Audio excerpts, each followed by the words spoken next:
Good evening, everyone, and welcome to Ghost Education 101. I'm your host, Heather Lee, and I am joined by Dr. Tiffany Frazier, my fabulous co-host. How are you doing tonight? Hello.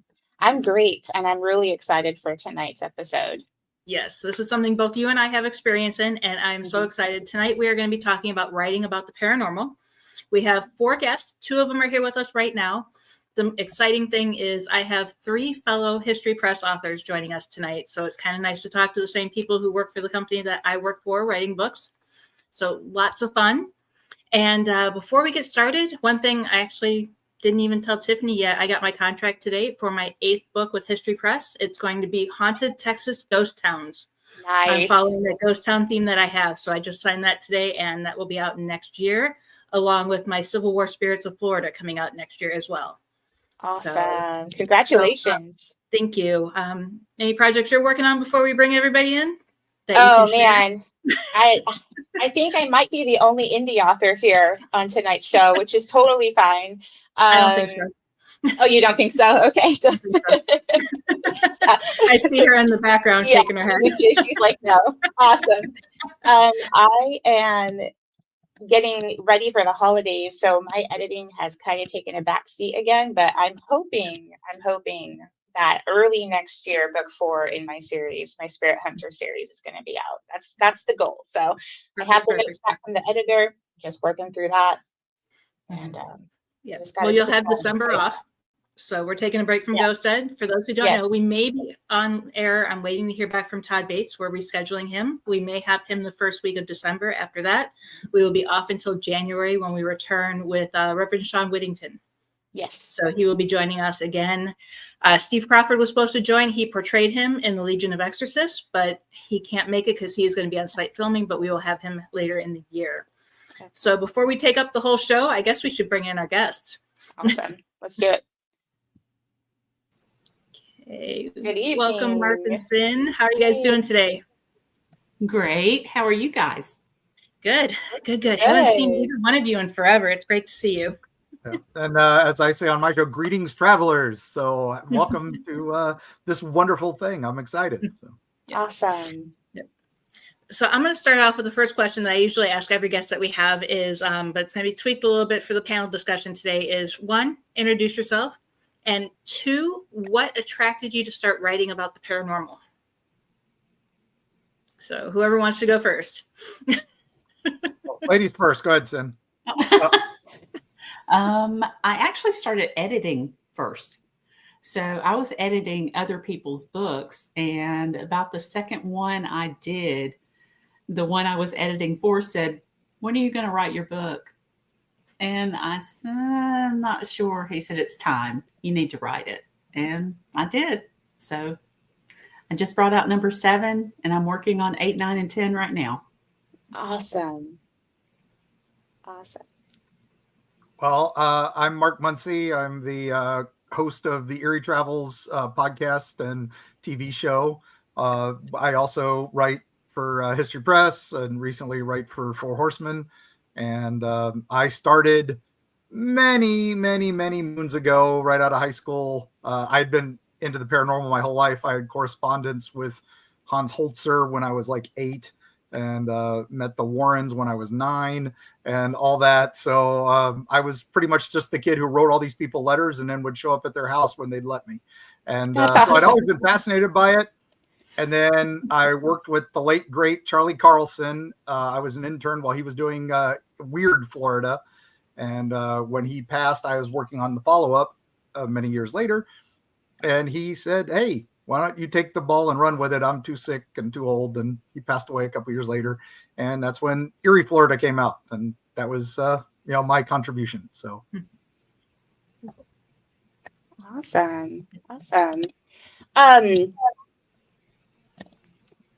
This is a really important one because I think the balance between paranormal and storytelling is so important. So when you're writing about the paranormal, how do you balance that experience with like verifiable evidence or research or stories, whatever you're using as inspiration to tie into your work? I'll start on that one then, because my goal was I was always folklore. in storytelling. Yeah. I grew up telling stories by the campfire and following ghost stories. My family had a cryptid that lived on our land, and I'd heard the stories hundreds of times. And then I had a weird experience that, drew me into this, where I saw something that looked like this weird thing that had the head of a man and the body of a big cat and a wooden leg that ran around and beat people up as it jumped from tree to tree. Of course, it had the stupid name of the bench leg, and because all these cryptids have terrible names. But then I saw it and I said, hey, I saw something like it. I don't know what I saw 100%. And that's why I'm always a big fan of, instead of calling it paranormal or supernatural, I like to call it what Shirley Jackson called it, preternatural, stuff we don't understand yet. Hopefully someday we do. And so I chase the folklore, I chase the history, I chase the stories.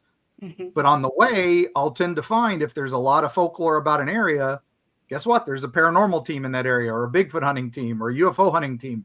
And that's where I go with them. I'm not a Bigfoot hunter. I'm not a ghost hunter. I'm not a UFO hunter. But I go with the teams to get their story. And that's how I get the paranormal and get the history. And then I interview the witnesses and try to get first accounts, and then dig into historical archives, dig into whatever I can for the people who aren't here anymore. And then also, when you're dealing with folklore, you got to deal with indigenous history. You got to deal with, cultural history. So go to the actual people. Don't Wikipedia anything. Don't encyclopedia anything. If you haven't been to the area you're writing about, don't write about it, in my opinion, because it's just, you may be writing about a place that's been bulldozed, but it hasn't been reported yet. And, or is private property, and you'll get shot if you go there. So that's the other thing. Boots on the ground is important, in my opinion. But that's what I think there. So just separate. You got to have the fact, but the folklore is there, and one tends to lead to the other. If you find the facts in a spooky paranormal location, there's probably a story behind that too, and that's you blend the two, and suddenly you've got compelling stuff to write about. Do you find that one will drive the other when you're writing? Yeah, depending on the story. Sometimes the folklore leads, sometimes the history leads, and sometimes the paranormal leads because there is no history and no folklore. It doesn't make sense. And sometimes those are more fun. Like I said, that cryptid bench leg thing, I found a folklore story about it, which was really cool. But then I found some historical ties that kind of tied it in that I thought were cooler. But the story is just so goofy that I went with the goofy story and then put in the other stuff later. So I love it. I love it. And real quick, we do have a question actually coming from Mark's YouTube channel. Is this live? It is live. So that's the Legend of the Traveling TARDIS. That's a Doctor Who show that I panel guest on because I'm a big nerd, as you can tell around me. So thanks TARDIS crew for being on. They're huge. Thank you for watching. The most popular YouTube show on Doctor Who out there. I think they've got just shy of 100,000 subscribers. So, thanks for tuning in. So we are live unless you're watching this after 10 o'clock Central Time today, which is the 19th. So after that, it will be replay. So the question I do have for you guys is, do you ever feel that a location chooses the author? Have you ever been drawn to a place repeatedly until you finally wrote about it? That's number 10 for me. I'm going to write about the old hospital here in Lincoln County. It's been around since the early 1930s. It was a college for teachers before that. It was a boys' school before that. And after it became a hospital, it was added on to about 3 or 4 times. There's 5 basements in the place. Neither of them connect at all. They're all separate basements on the same level. They just never connect. And so it's just a maze of history in the place. It's a hotbed of activity. It's crazy haunted. So that's, it's also coming up next year. It's going to be the 25th anniversary of its closing. So I thought I better get that out next year. I think that's a good one. Awesome. For me, it was the May Stringer House in Brooksville, Florida. That place has just so much history and so many stories attached to it. It was just one of those, and it's just a beautiful place to go. And so many of the ghosts are tied to the objects that have been brought there, so they aren't part of the history of the house. So that's even more interesting on that. And the only other thing I can compare it to was Robert the Doll down in Key West. That guy he's the best. We love Robert. We don't talk bad about Robert. Robert is the best boy. And he got me a documentary on Travel Channel, so I owe him everything.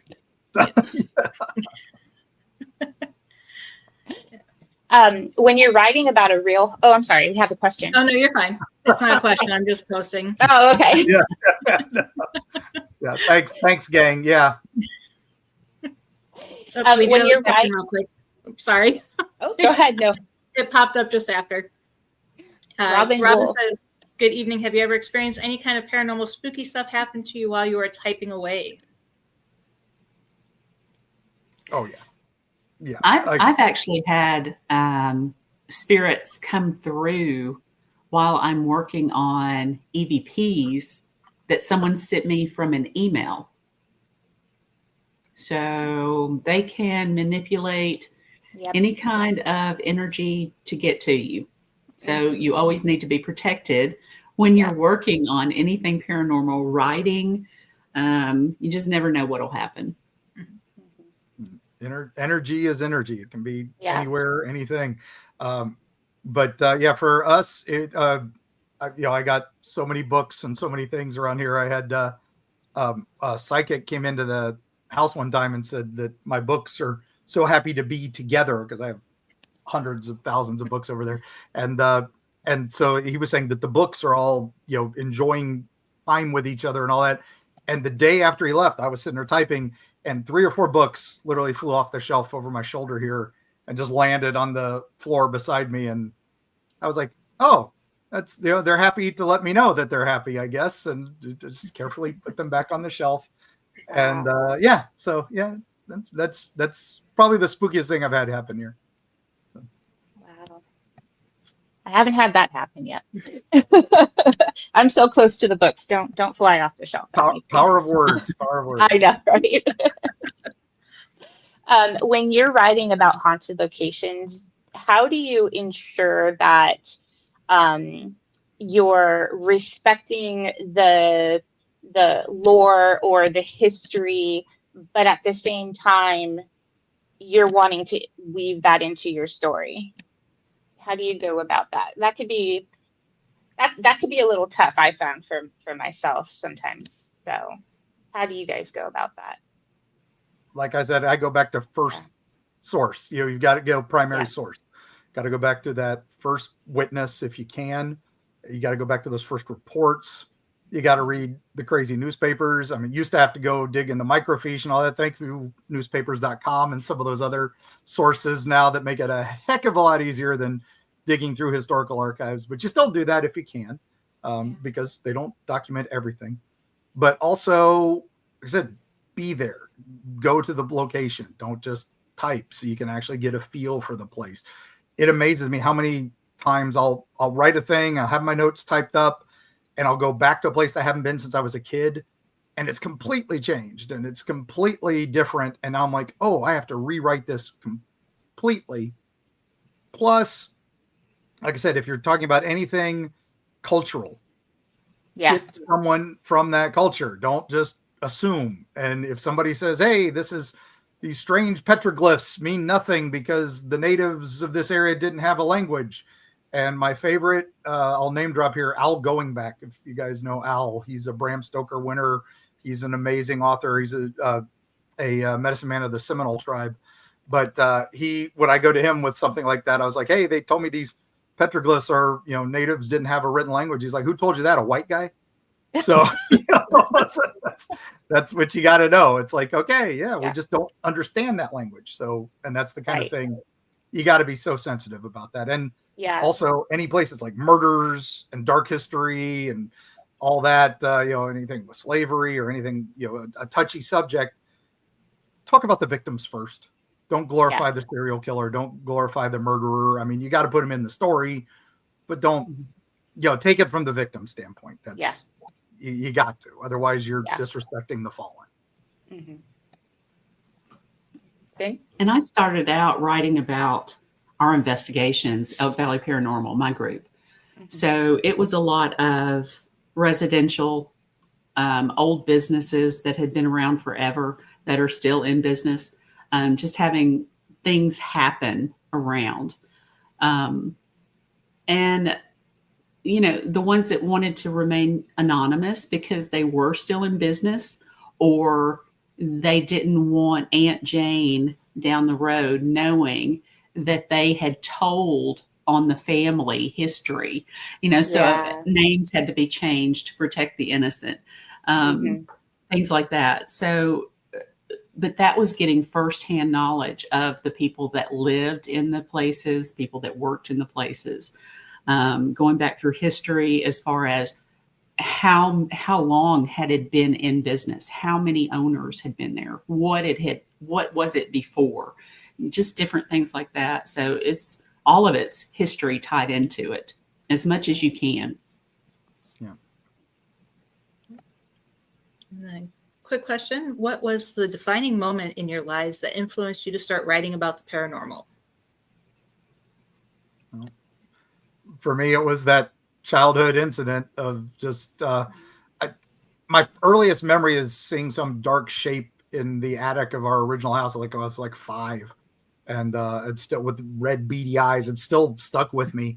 No idea what it was, but that drew me to the dark and spooky side of things, and always just following up. And then again, being a nerd during the Satanic Panic, you couldn't read Tolkien, you couldn't read The Hobbit. I was in the Bible Belt. I was in the buckle of the Bible Belt in West Virginia. I was in trouble just reading books, but thankfully the paranormal section, they didn't care about that. You could read books about Bigfoot, UFOs, Loch Ness Monster, and then In Search Of came on TV. I was allowed to watch that. I wasn't allowed to watch Star Trek or Dark Shadows, but I could watch that. And then, and so that was my gateway. And then that was also, I was like, this is what I want to do. And I wrote Hans Holzer a letter because the publisher's address was in the beginning of the book. I started a correspondence with him, and then he introduced me to some others via mail. And that was my pride and joy collection, sadly destroyed in a hurricane. Still, that spurred me, because they were all like, hey, when you do this stuff, write it down, jot it down, document. And that's what built this. And so when I finally started writing about it was high school. And when I was like, and I found out, I get paid to do this. All right. I had to be pushed into it. I was Really? scared. Oh. I was scared. Can I write a book? Can I really do this and self-publish? Can I do this? And so I kept editing. And that's when my friend Mark said, you need to write. You just need to go ahead, just jump off the cliff, do it. And I'm so glad I did. That's awesome. Yeah, I'm so glad he talked me into it, gave me the I'm so glad too. That's awesome. Yeah. That's basically what I told Heather. She called me up about a year or so ago to talk to me about self-publishing. And I still haven't done anything with it. And I basically told her the same thing. I was like, she told me the premise of the story, and I was like, girl, you just got to do it. Heather has a story in the book I just brought out, The Signs 2. Yep. Oh, okay. It's Not Goodbye 2, More Signs from Beyond. Mm-hmm. Awesome. Yep. Yeah. That's good. Yeah, I'm still working on that one that we talked about. I'm just I know. not sending it in yet. I need to. It's the whole self-publishing thing that I'm leery about, I guess. The old school way of thinking, you have to go through an agent or a publisher. Yeah. Mm-hmm. Yeah, it was the best decision I ever made. Yeah. Me too.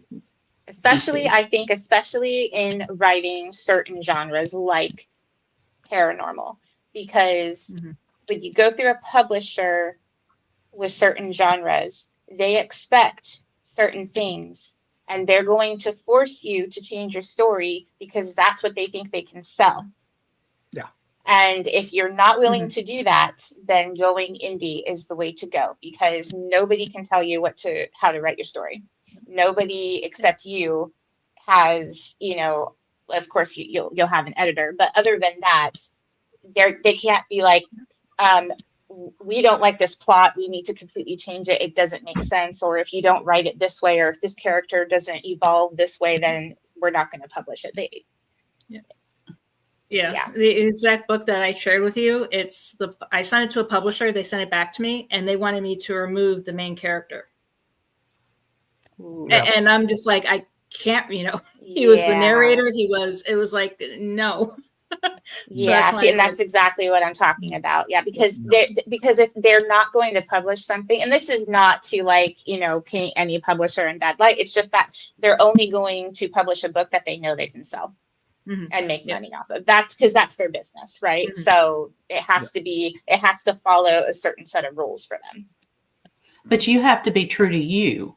You do. And you have to write your story the way you feel it needs to come across. Yeah. And that's the only way to do it. Yeah. The best advice I've gotten since starting all this was Teal Gray told me, she actually published 4 of my short stories in one of her books. And that gave me a little bit closer to, okay, I got 4, maybe I can fix some more and make a book. And I did. But I told her, I said, I don't know if I'm getting my wording across right. I don't know if I need to do this or that. She goes, whoa, whoa, whoa, whoa. Just tell the story like you're telling me your story. Just tell me the story. That's it. Just get it out. Yeah. I write it out like I'm telling you the story. And honestly, that's the best advice I've gotten. Yep. Okay. I haven't done fiction in forever, so I haven't had to have that problem. But talked to Jonathan Mayberry at DragonCon last year, and he was going off on some publisher was trying to have him change a completely different story. And then that's the one he went to a different publisher, and that became V Wars, which became a Netflix series. So it's you never know. So sometimes they don't know what they're talking about. Sometimes they do. So sometimes they do. Yeah. Yep. Okay. So what is the most compelling piece of evidence you've personally encountered that ended up in one of your books? Wow. I've got to say, this happened before I was actually writing the books. I was running a haunted attraction in St. Petersburg, Florida, called Hellview Cemetery, and we based it all off local lore and legends. That was where I just kept collecting stories. And I was being a dad at the time, so I was a single dad, so I couldn't write books. But I could build a haunted house in my backyard. But one of the days they were closing in Clearwater, the Bellevue Biltmore Hotel. They were going to tear it down. Thankfully, they were able to save part of it, but they did tear down a couple parts of it. But one of the buildings there supposedly had this ghost on the 3rd floor of a bellhop that walks down the hall. And I really wanted to see that ghost. And if they're tearing down the building, we got to go. But also, as I was running a haunted house, I'm like, hey, they're going to be auctioning off all this old hotel stuff. So maybe I can get some creepy stuff for the haunted house. And I went there, and it was crazy. They were doing a Gatsby party. So everybody was dressed in 20s garb, and they had some bellhops. And I was like, oh, okay, great. That's perfect. They know the story. They're acting it out. But one of the local paranormal teams showed up that I was friends with, and Spirits of Tampa Bay with Dr. Brandy Stark. And she had a couple of her guys there, and we're all like, hey, let's go up to the 3rd floor before they close it so we can see if the ghost is there. And they had cameras, they had equipment, they had all this stuff. And we're going to go up on the 3rd floor. We're going to set up the camera down at the end of the hall where he supposedly comes out of the room. And we get off the elevator, and right at the end of the elevator is the bellhop coming out of the room. And we're like, oh, they knew somebody was going to come up here. Good job. And the guy walks by and he nods at us. And I'm like, wow, that was great. And Brandy's like, yeah, that was incredible. And then the girl next to us goes, what are you guys talking about? She didn't see him. Oh no. She didn't see him. And we didn't have the Wow. cameras going. We didn't have any of the equipment going because we were going to set up at the end of the hall. And I'm like, okay, we got punked. I mean, I still get goosebumps telling the story. We got punked. We got, some guy down there is bellhop. So I went back downstairs to try to figure out which bellhop got us. And I'm asking all of them. Nobody knew him. Nobody knew anything about it. I still don't know 100% that it was what we saw, but that's whenever somebody says, well, I don't believe in ghosts, I've never seen one. I'm like, that guy was solid. There was nothing spiritual or anything weird about him. I've seen other things that are kind of like black and white and faded and stuff like that. But that guy, I don't know what that was. Again, preternatural stuff we don't understand yet. So that wound up in a book 5-10 years later when I wrote Creepy Florida. I finally decided, all right, Bellevue Biltmore's still around. It didn't get bulldozed. They've reopened. I can put it in a book again. So That's amazing. That's awesome. That's That's best awesome. Evidence I got, my own eyes. Yeah. The best I've gotten is my nephew actually talking to me. We lost Wyatt in 2022, April 6, 2022. He was only 19 and a half. Now, he was my mini-me, and I was training him to be my videographer for Elk Valley. And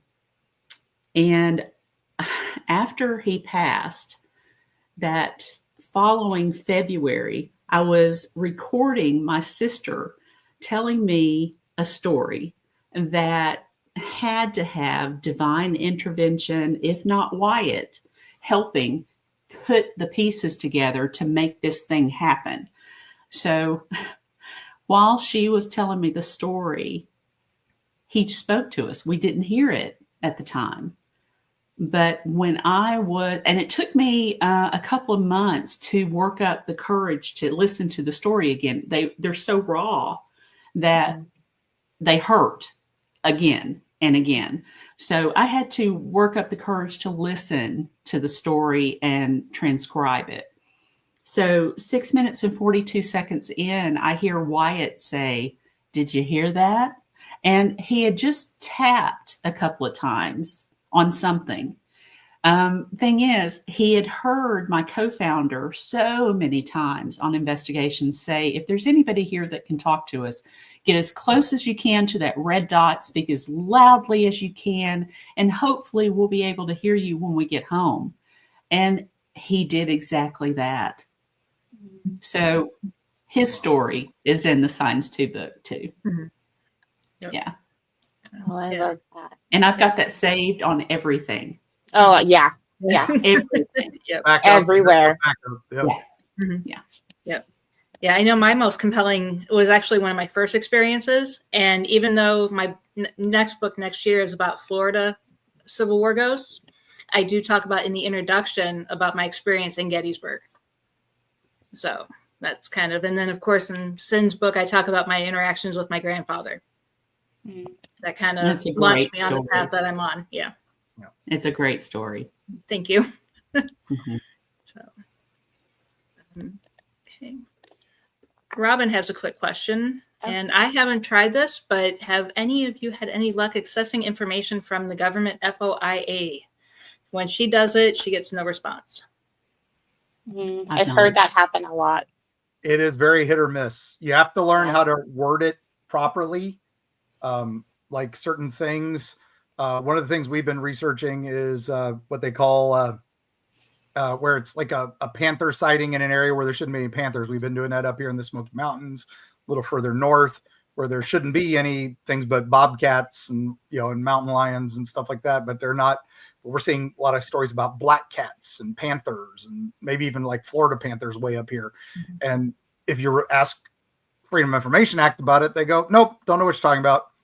But if you ask for an ABC, which is alien big cat, they'll send you a couple of reports where they've seen them. You have to know the proper terms. It's like UAP. If you ask for UFOs, you got nothing. Ask about UAPs, you'll get a few things. But then there are some where they shut you down. You ask about Bigfoot, nothing. Nowhere, nothing. even though we know Interesting. people report it to park rangers. We have the dates, we have the original people, we have their emails and their phone numbers, but nope, we don't know what you're talking about. We were really trying very hard. There's an old legend in North Florida, the Ocheesee Pond Wild Man. We have newspaper articles about this thing. It got caught. A posse caught it. They sent it to the governor, and they chained it in the back of a stagecoach. There's a great illustration from the newspaper of this thing looking like King Kong being dragged behind a stagecoach with guys with pitchforks. And we have the records of it arriving at the governor's mansion. We have the report that the governor said, "What the hell is this?" and sent it to the Florida Insane Asylum, which is right there, which is now the Florida State Hospital. But we have it being admitted, and then that's it. We have a report of its death the next day. That's all we've got. But we were trying to figure out, okay, we need just some more records. What happened? We'd like those. And again, they are state records. So you write Freedom of Information Act. They're like, oh, nope, sorry. We got nothing, except that's what we were able to get, was that the governor accepted it, sent to the asylum. That's all we were able to get. And again, we're like, okay, so then let's ask about wild man. All right, there's no reports of wild men. There's no reports of Bigfoot. But you got to the right office in Florida, and they said, oh, yeah, we do have reports on it, but you have to submit them individually. Okay, well, how many reports do you have on them? 10,000. Okay, so 10,000 Bigfoot reports. Can you just send us one of them? Like, oh, no, you have to order all 10,000, and it's $100 a piece. Oh. What? So Stacy Brown from Finding Bigfoot is trying to do a crowdfunding so we can get the $100,000 to request every one of them, which is Holy. Who knows? That is it's crazy. a long chase, but hopefully it turns out something. But Yeah, hopefully you guys That's don't just send her the neat. money, and then they say, nope, don't have anything. yeah, exactly. They'll send us Right. a bunch of blacked out pages. That was Right. one more Freedom of Information Act. That actually turned out useful was in Tampa. The same night as the Flatwoods monster incident up in West Virginia, there was a strange accident in Tampa Bay involving a flight trainer program. And it was a jet had come from Pensacola to Tampa. It was an early jet. It was a trainer. And some reason it landed in MacDill and then scrambled again. Why was it scrambled after it had just done this long training flight? This is a training thing. Why is it scrambling? And then it crashed, supposedly in the Gulf. Mm-hmm. But then years later, they told the family, both pilots are lost. Sorry, that's it. But years later, they sent the family, oh, our records were wrong. They're buried in Arcadia, Florida, where they crashed. Okay, well, they were over the Gulf. Oh, no, they're over in Arcadia. We've had funerals for these guys with no bodies, and they've apparently been here all along. So we did Freedom of Information Act for that day in MacDill, just anything we could get on the reports. Turns out there was a red alert. Turns out they were tracking something flying up from Fort Myers area and was tracking through Tampa. So maybe something got up there, something tagged something, and maybe that winds up crashing in Flatwoods later that day. If you follow the line, it does. But that's all the stuff we got from Freedom of Information Act. We spent $100 getting the flyer, getting the features and everything. Black lines with just a couple bits, of dates and times. Well, what is it? No one knows. So it's That is insane. That's something infuriating. Yeah, and that's when you go, okay, maybe there is some of these guys with the tinfoil hats, maybe making some sense. So, Yeah. Well, to piggyback off of that question, I have one that kind of touches on that too. How do you handle gaps in historical records then? Like, how do you go about that? How do you fill in those gaps? It's where the folklore falls in. Yeah. That's where the storytelling falls in, because you have to go. And you can even say, when you're writing paranormal, you go, we don't know. Yeah. We hope this is what we think happened. This is what we've been told happened. It's that there was an 1830s thing I'm doing for Eerie Travels. We're doing a thing on this old Christmas carol that was big in the Victorian times called The Mistletoe Bride. I don't know if you guys heard of know that. that one, or The Mistletoe Heard of Bough. it. and it's this bride basically plays hide and go seek after her wedding, and she disappears, and then they find her 2 years later in a chest. It's terrible, but there's a Christmas Carol about it, and there are 4 buildings in England. I've been to 3 of them that all claim that they're the original location, and they all have the chest on display that she was supposedly hiding in. They can't all be the place. Yeah. And then you dig in and you find the folklore goes back hundreds of years before the Victorian era. And there was a version of it in Italy in the early 1800s. There's a version of it in Germany from the late 1700s. Well, where does it start? Where does it go? But again, that's where we learn folk tales and storytelling. Yep. When you're telling the ghost story at the Girl Scout camp or Boy Scout camp, and you say, and then the man with the hook hand comes and gets you, you don't say, and it happened in Maryland. You say, right here. Mm-hmm. And then that's the story. Suddenly they tell the story. It happened here. Next people tell the story. It happened here. So that's where I think it all goes. But that's, again, you're filling in the gaps. Yeah. And you're doing as best you can. And you have to say that. You can't just say, this is how it happened. You have to say, this is how we think it happened. That's your little gap to get out of trouble. Yeah. Hope that answers. It does. Thank you. Ben, how about you? Do you ever feel, or have you ever run into historical data where you're just like, how am I gonna fix this hole here? I have not run into that yet. Just basically because I've concentrated on investigations of my team. The last couple of books, the Signs book, I've gotten information from people telling me about things that have happened to them. Mm-hmm. So I've not had to run into that yet, but I have a feeling I'm going to run into that a little bit with the old hospital, as far as the very beginning, because it's hard to find any information on the old hospital online. Mm-hmm. So it's going to be a deep dive at the library and checking into that microfiche and all that kind of stuff, old newspaper, see if I can find anything from when they actually started. Your local historical society is a treasure. Yes. Always. Yeah, true. Yes. Always. That's for Dozier School. We had to dig into the historical society up there more than, because the records were just thrown away. They didn't care.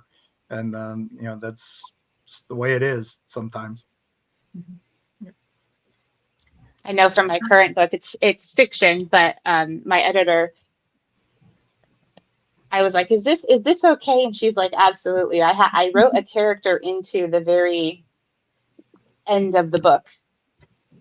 He comes in to kind of help save the day, but he's a detective. But I've never been a detective, so I don't know how they're supposed to work. So I'm giving him all this paranormal stuff to take him out of his element of detective work. And she goes, you did it right. She goes, you always give them something that they have no experience doing, because that's your excuse. He doesn't know what to do. It's paranormal. He can do whatever you want him to do. So I'm going to run with this. Fish out of water. That's the key. And Michael Crichton's big key was just throw just enough science. It can be stupid science.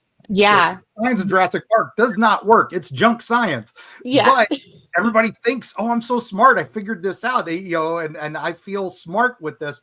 That happens a lot with paranormal writing. You just want them to go, oh, that makes so much sense. That's the folklore and history match, and the paranormal matches.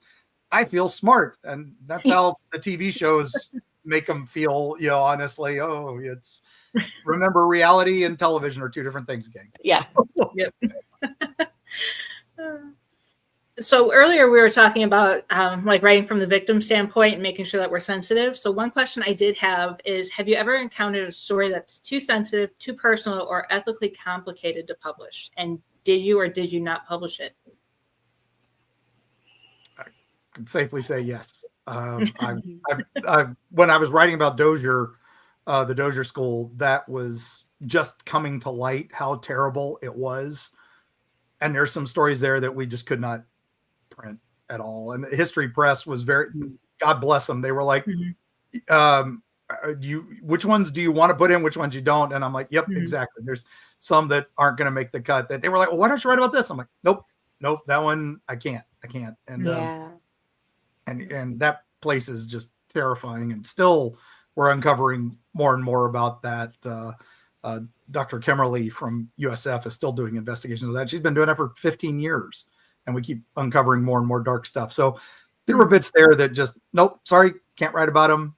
I mean, I've wrote about the Rosewood Massacre. I've written about all these Civil War terrible things in Appalachia, Erie, Appalachia. I wrote about a ton of horrifying things, but Dozier, top of the heap, and I could write about a bunch of it. But and if you want to know more, go to thewhitehouseboys.org and read their stories. If you ever want to hear the worst of humanity, read that. That'll terrify you. Yeah. I've not run into that myself. I've had people that have written to me and said, I have a story I would love for you to read, and then let me read it. And then they say, oh, I've decided I can't let you tell that. Mm-hmm. Okay. Yeah. We're not telling it then. Mm-hmm. We're not. So some people will say, if I can remain anonymous and the whole town is anonymous, everything about it is anonymous, you can use my story. Mm-hmm. But I've had one girl last year. She said, I'm not sure if I'm ready to get this out. And it was very sensitive to her, extremely sensitive. And she decided, no, I'm just not ready. Yep. Yeah. Yep. Yeah, we encountered that. We're working on a collaboration with the Hatman Project and Project Umbra. And we have over, I think we're up to 150 stories that people have sent to us about their personal experiences with the Hatman. Mm. And I'd say about 75% of those, they've requested to be anonymous. Yeah. Wow. But they're willing to let us share their stories to help others, but they don't want their names tied to it. Yeah. We get so many listener tales on our Eerie Travels episodes where people have encounters with stuff like that. That's just like, they're like, please, can you just keep us anonymous? But we want our story out there to see if somebody has had something similar or something like that. We'd like some feedback. And it's like, of course, we're happy to do that. Now, you're funny you mentioned Hatman. We are one of our theories that's been going on because we have so many Hatman stories and so many ladies in white that the story we think is that they're dating. And so one of our fans, she's the great Destiny Beard. She does our music for our podcast. She's been an early fan. We've been a fan of hers, so it worked out great. She just wrote a song about the Hatman and the lady in white dating. So it for Halloween, it was amazing. It's beautiful. So. Yeah. The one thing in our research that we've done, because we've done deep dives and we've actually taken maps and we put paranormal encounters with missing 411, and we're noticing Hatman encounters are coinciding with missing 411 cases. Oh, wow. Yeah. We have several that are paired together. So my only problem with missing 411, I love Dave. Dave's a great guy. Dave Pilates is amazing. But some of his books, he's changed the facts. I'm like, you're a cop. Yeah. Don't change the facts. You know better than that. I mean, it makes a better story, but don't try to pass that off as reality. Again, television versus reality, but that's in his books. I was a little upset that it was in his books. I called him out on it, and we stayed friends. We're still friends, but But my only problem also with that is, yes, the Hatman sightings, the Bigfoot sightings, the missing 411 sightings, they all match, but that's also where all the people live. If you look at it, because there's none out here in the desert, and there's none up in the Dakotas, there's none over here. Yeah, because nobody lives there, so they can't see it. They're probably still there, right? Nobody's reporting it, and that's why when you look at those maps, I'm like, and that's where you have to filter fact from fiction when you do the research. Yeah, there's a couple 100%. That we've looked at it and we're like, nope. We're not even going to look into that one. We get some that I'm sure some people have sent us just some AI things or something that they've read off Reddit, and we just read it thinking, oh yeah, this is a listener tale. I'm sure a couple of them have slipped through the cracks, but that's the problem with doing podcasts and live shows. You never know. So yeah, exactly. Yeah, it makes for entertainment though. So and when you're doing books, you can vet it. That's the key. Yeah. How do you guys keep your writing engaging while trying to explain the whole paranormal side? In sometimes talking about the paranormal can be a little bit boring, especially when you're talking about investigating. It's not always jump scares and noises and knocking and all that. So how do you keep it engaging for your readers while still staying truthful to the field? I really wanted my third book to be my first one, and I couldn't figure out how to do it.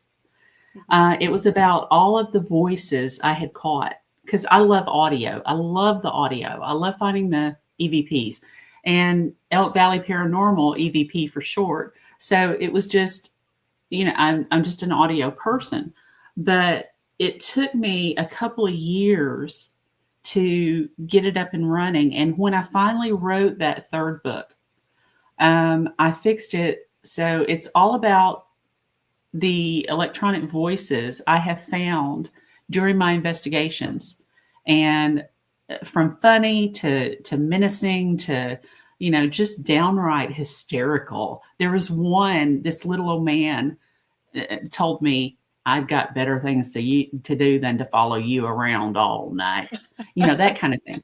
And I love it. I wanted people to be able to listen to those when they were reading about them. So you can go on my website and listen to all of them now. Oh, There's awesome. over 100. So, but it took me a while to figure that out. So that's the one I think I'm most proud of. Yeah, that's really clever to provide those on your website so people can they could put what they're reading to a voice. Yeah. Or to actually hear it, because so many people have never even heard a genuine EVP. Yep. So that's really awesome. For me, keeping it engaging is trying to just, if I find injecting humor sometimes, because horror and humor go so hand in hand.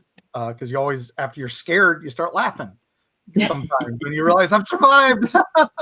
It's and so I like punching things with humor. That's me. I like when I'm reading something, I like a little humor in there. But also when it does start dragging it, because when I was doing Creepy Florida, which was basically just a listing of every haunted location and what goes on there, you get so tired as a writer. You get so tired of going, there's a dark shape. You hear a laugh. You hear a children's laugh. You hear a lady in white, a man in black. You're just like, oh my God, if I have to write that one more time, I'm writing about 2,000 places. I do not need to write that one more time. So as a writer, you start playing games with it, and the spooky, try to make it a little spookier, a little scarier, sometimes a little more humorous. Like the one place where you smell bacon and eggs in the morning, and the scariest part is there's no bacon and eggs. The ghost is terrible. He ruined it. So that sort of thing. Keep it engaging for yourself, and the readers will enjoy it too. So. Yeah. And then, have either one of you ever uncovered a piece of forgotten history that helped explain a haunting?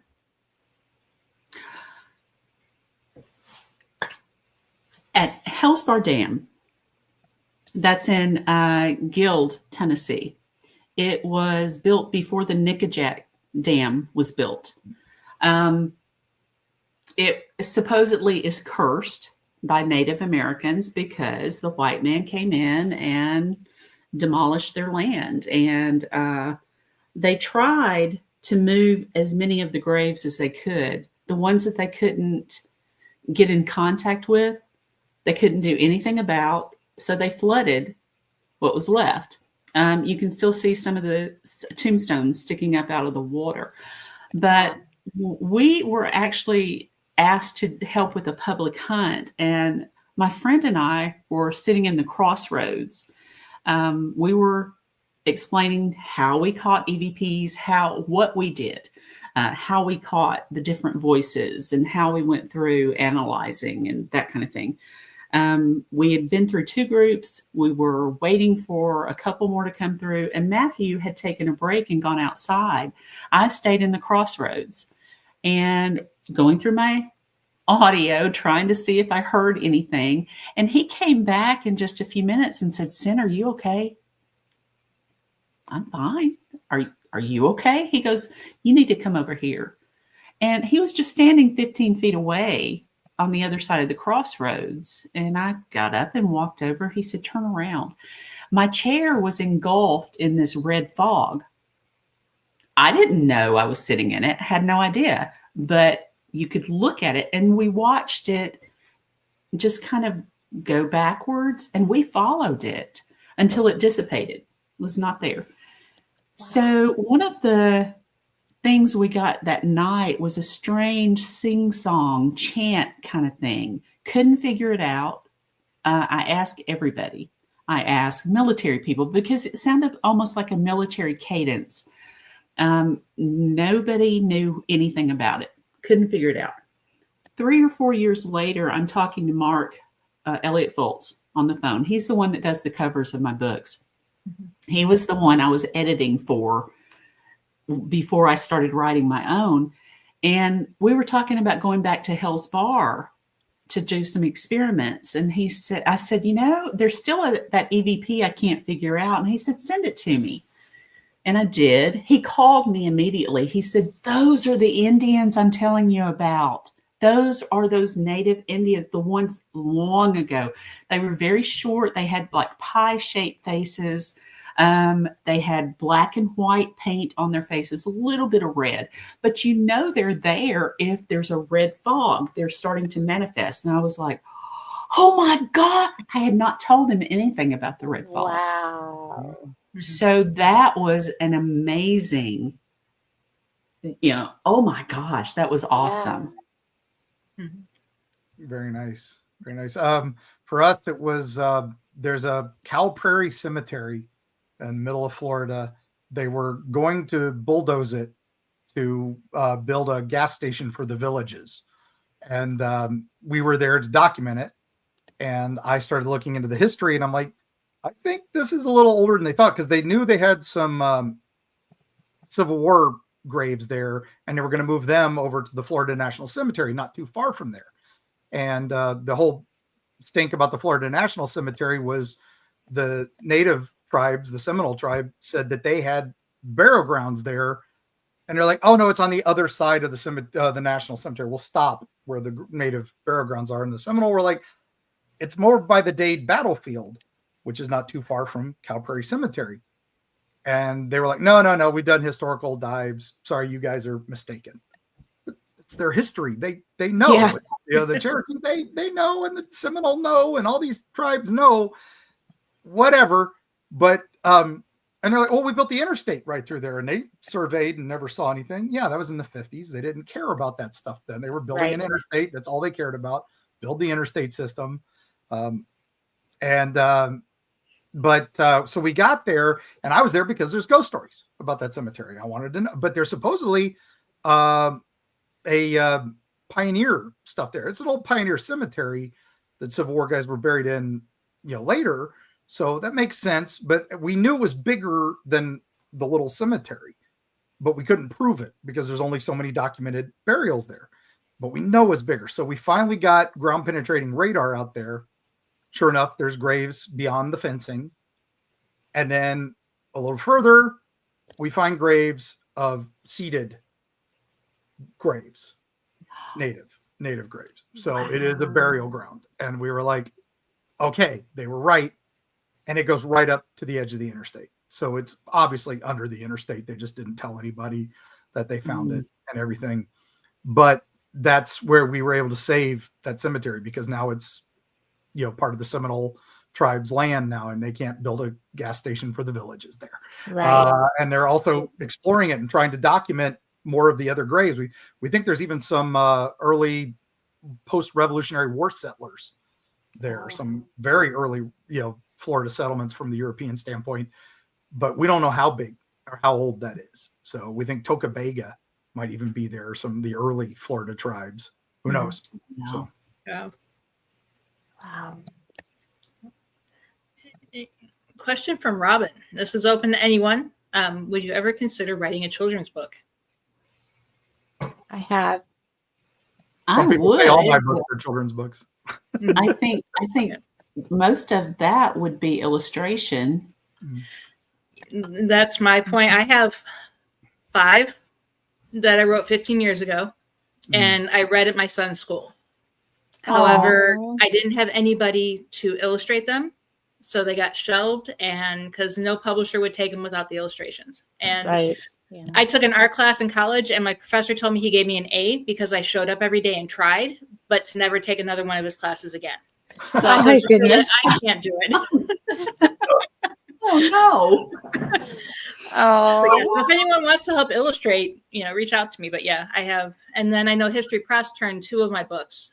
I didn't write them, but they turned 2 of my books into a children's book. Yeah, they've done that. 2 of mine too. And that's like, some people say my books are children's books. And again, I couldn't afford an illustrator, so I married one. And my lovely wife, she illustrates all our books. And nice. She's the talent. I just do words. And yeah, we've been asked a couple times if we were going to do a full children's book, and I don't know if I have that in me because I like writing way spooky. And as a kid, I read way beyond my reading group age. So did So I. for me, a children's book is what I write. So Yeah. My daughter keeps asking to read my work. I write romance. I'm like, you can't. And then they smooched. That's all you got to say. Yeah, exactly. So I thought about writing just, obviously under a different pen name and just sticking to like just folklore and stories and just make it child friendly because, and also bring in the investigation part and kind of weave that in there so that kids can understand it, because I wish I had something like that to read when I was growing up, because really all I had, nobody knew I was into it. I had to like sneak away and watch KQED and watch sightings. That's how that's what fed my intrigue in the field. And I wish I had some kind of book like that where it talked about, oh, I'm getting ideas just thinking about it. Like a group of kids go on a ghost hunt and they have all this equipment and this is how you use it. So I have thought about it, but again, I don't have an illustrator, so that would be. I talk to a lot of schools. I get invited to talk to a lot of schools. I zoom in to classes all over. I just did one in UK earlier this week. Oh wow! And, talking about Florida folklore, and I did one talking about Appalachian folklore. And so it's great that these kids are learning it and stuff. I talked to this one school. They had me talk to their every gifted program from 1st grade up to 7th grade, and it was very cool because they were like, "Can you tailor it younger and younger?" I'm like, "No problem, I got this." And they were even some of those kids in those early grades were just like, I'm like, "I got to talk about ghosts. Is that okay?" And one girl was like, "Nope, I'm out." I'm like, "Okay, yeah, sorry." And they're like, "No, it's okay. She's fine." And then the rest of the kids were like, "Oh my gosh, tell us this. We want to know about Mothman. We want to know about Slender Man. We want to know about all this stuff." I'm like, "Okay, I'm happy to talk." And it's just, I love that is a thing now. Kids love the paranormal. I've monster kids just grew up. And now we're here, and now there's the next gen out there. But they usually do it on TikTok and Instagram. I'm just happy that they were happy to talk to an author about it. So. Exactly. Yeah, that's awesome. I remember growing up, we weren't allowed to talk about it. Yeah, I was not. Yeah. Yeah. It was like, you just don't go there. Most of my family doesn't even know what I do. My family were good with ghosts and Bigfoot and all that, but if you talked about, Dungeons and Dragons, you were the devil. So that was wow. Star Trek. What's wrong with what's satanic about Star Trek? I don't know, but it was satanic. But we saw Bigfoot last week, and your grandma saw a ghost. The other day she was talking to it. So.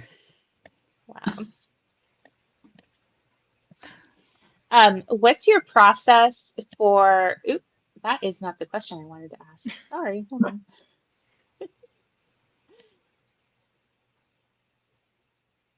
I don't know which one I was clicking on, but how do you separate your personal belief from what you're trying to write, because that can be hard. It can be hard to not weave in what you personally believe. It's really hard to stay biased sometimes, or unbiased sometimes. So how do you make sure you do? It's certainly harder on the podcast because we get so many, we interview so many people. We interview, Bigfoot hunters, ghost hunters. I interviewed a guy who was part of the secret space program and has been fighting for, hundreds of years psychically and stuff like that. So it's like, okay, and apparently the Enterprise is real and he's served on it and stuff like that. And it's all disinformation, that sort of thing. I'm like, I really, really want to, take this seriously, but part of me is just like going, I don't know. But, where do I draw the line between a guy telling me he's chasing Dogman to, or was chased by Dogman, to a guy who served on the Enterprise? There is a fine line, and that is when the show, we take them at their word, and we tell everybody we don't know. We're taking them what they tell us.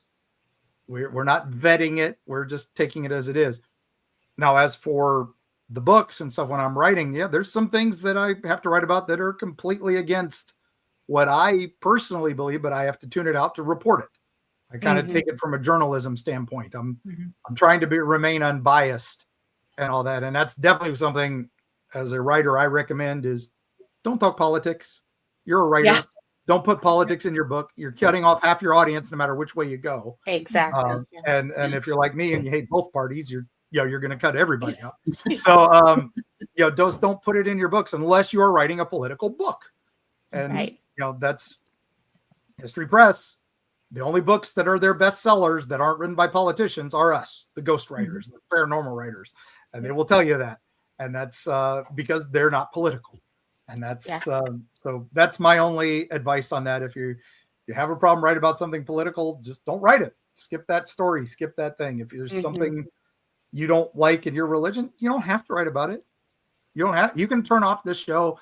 You don't like that I think Ghost Adventures is a bunch of hooey because I know the magicians who do some of their tricks. That's fine. Don't listen to Eerie Travels. There's a million other podcasts out there you can listen to. And that's all you got to do with that is just don't do it. Period. It's so hard for some people. That's true. Some people you gotta. It's so hard. I gotta change everybody's minds because I have a platform. Right. It's up to you, but good luck. Yeah. Sin, have you ever? I've just had a couple of people to send in stories that my BS meter went off. And I'm like, I can't include that. But it's only happened a couple of times as far as somebody sending something in. But it was a big no way. There's this this didn't happen. It didn't happen. Yeah. And Anton is one of our regular listeners. Welcome to the show. He did say that it's probably Spock's ears that you weren't allowed to watch Star Trek. Yeah, probably the eyebrows and the ears. That's probably it. I think more was because the girls were pretty scantily clad and they thought I was a little too young for it. But I think that was more the reason. So, quick question from: is there a topic or location that you absolutely refuse to write about, or on the other hand, is there one that you hope to write about someday? I hope to write about all of them. I want to go to all of them and have an experience. But I haven't been overseas since the 90s, early 90s. So I'd like to go back because there were a bunch of places I missed that I didn't know about back then because it was pre-internet days. So I didn't know some of these places were haunted and I was right there. I'm like, oh, it's the island over there. Bavaria, the island where everybody was sent to die. I would have loved to write about it and research it. I've done research, but like I said, I don't write about any place I haven't been. And that's a thing for me. I hate reading. I call them Wikipedia authors because they're writing about these places. And I'm like, I've been to that place. That's not at all what they're describing. And it's not at all what happened there. And I know, they looked it up on some other YouTube or TikTok or Wikipedia article. And it's like, no. You completely ruined that book for me. I can't read any of the rest of your stuff you wrote because you did that. And I never want to do that. I write about where I've been. Yeah. And so there's a few places like that, but Bavaria, that's my bucket list. And a place I refuse to write about, there's a couple, but I'm not going to name them here. Mhm. But that, again, it's because they've got some dark history that I can't prove. And so yeah. it's, this guy was lynched here. This guy was murdered here, but there's no record of him. There's no record of the murder. There's no record of anything. There's not even real spooky stories that fit it. So it's just like, okay, that just goes on the pile for maybe someday I'll stumble on it. So. Yep. And I think for when it comes to people relying on sources like Wikipedia, a lot of these places like museums and historical places, they want to share their story. So if you contact them, chances are they're going to respond and give you the story. Mm-hmm. So relying on Wikipedia and articles that, you can't source properly, it should never be an excuse. If you can't travel, that's okay. Contact them. Yeah, archivists are your friends. Yes. Oh my gosh, archivists are your best friends. They will love writing. They will love sharing their information, and they will love editing your book. You could send them a copy, and they will send you their edits of what they think should be changed. And it's great. I'm like, it's a free alpha reader. But also, besides archivists, the librarians. Oh my gosh, it's your second best resource. Just contact a librarian and say, hey, what have you got in this area? I'm learning about this book. I'm sure you've got something local. Boom. They're happy to go down the rabbit hole for you. They're just they will. I've had a librarian call me twice in a day, and she's like, I found something else for you. They love that stuff. That's why they work in a library. They'll find the pictures that have never been published in some collection that they've got in the back room. So yeah. When I was writing my Lighthouse book, I just had knee replacement surgery. So about the last 25% of the book, I was laid up in bed, but I was emailing on the phone, and that's how I finished that one. Yeah. I mean, if you can't go there physically, at least you're there talking to people, boots on the ground. Right. That's the other thing. At least you're there with somebody. It's not you're reading a book from 20 years ago about a place that has been bulldozed since 2000, and you're like, okay, that's probably not a good thing to write about. Mm-hmm.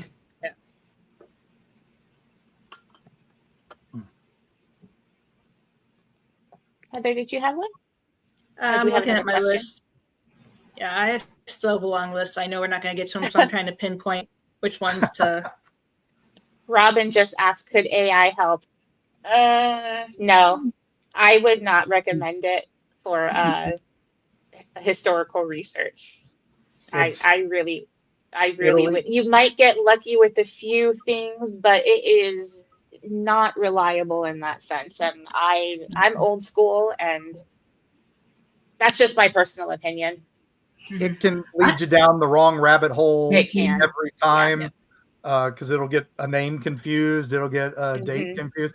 That's also like Wikipedia, just as bad because it's also referencing Wikipedia half the time. And sometimes that's wrong.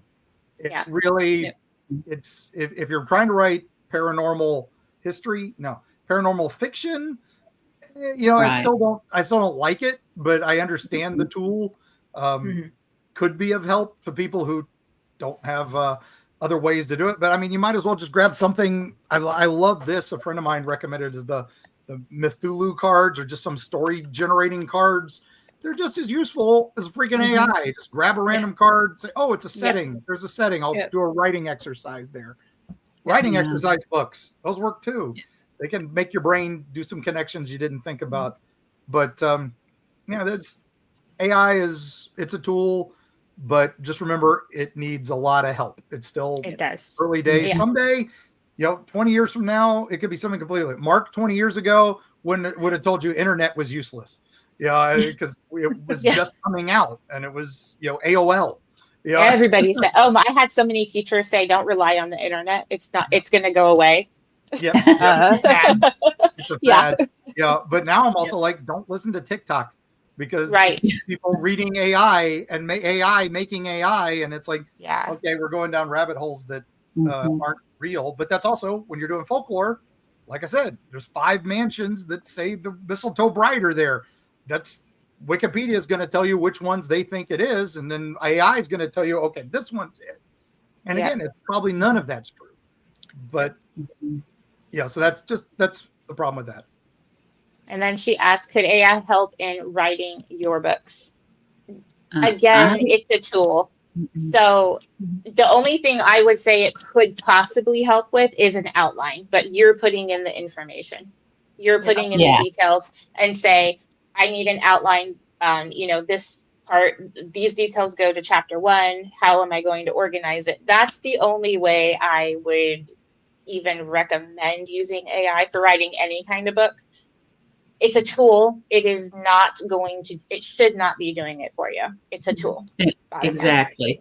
And I know a couple of people that are actually using it to write books. Yep. I do too. Yeah. I don't like that. They're usually pretty terrible too. Right. It's to the point where Amazon, and Sin, you know this because you're an indie author, Amazon is actually not pushing new releases because of AI. Because so at first they had to start putting, they put a limit on how many books you can publish per month. I think they capped it at 30. That was the last number I heard, Sin. It's crazy. But people like Mark, people were putting out like 10 books a day. It was ridiculous. Crazy. And so now they're not pushing new releases. They're pushing older books because of AI. Yeah, no, back in the day. You still have to put in, is there any part of this that is AI? Yeah. Any part of this? And you've got to say yes or no. Yeah.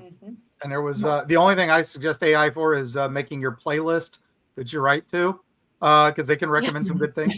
And that would be all I'd use AI for. But also, it's good for making schedules. Yes, so, I've done that with my schedule. Writing time.